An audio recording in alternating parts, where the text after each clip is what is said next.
It's nothing other than Alright, we're gonna start off with Mexican hate in the beginning of it. So remember the Alamo. As you can see, something very patriotic, something very American, if you will. Even National Geographic did it. In reality, it was not none of that. It wasn't patriotic. It wasn't socially right. It's nothing other than a racist propaganda story. So in actual reality, Mexico had an open immigration policy with the United States, where they asked people to do two things. One, speak Spanish, and two, show proof of their immigration. So that sounds simple, right? So what was the issue? Slavery. The illegal aliens that came to Texas were bringing over slaves. And that was illegal because Mexico abolished slavery. When Mexico told these illegal aliens to stop, David Crockett and a group of illegal immigrants protested because they couldn't have slaves. So they took over an abandoned fort that was a church at the time.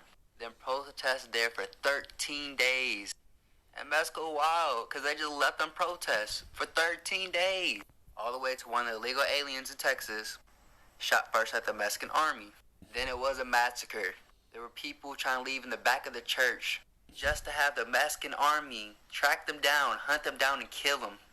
The whole story of Remember the Alamo and the whole Texas Revolution is about them trying to keep slaves, then horribly losing for it, then joining the Union.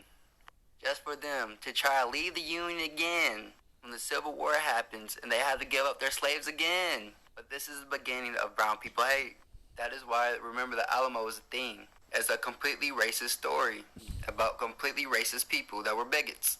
But in the Jim Crow era, the story caught steam again.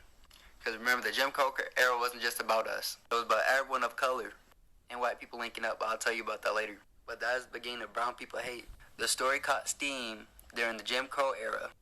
Alright, we're going to start off with Mexican hate in the beginning of it. So remember the Alamo. As you can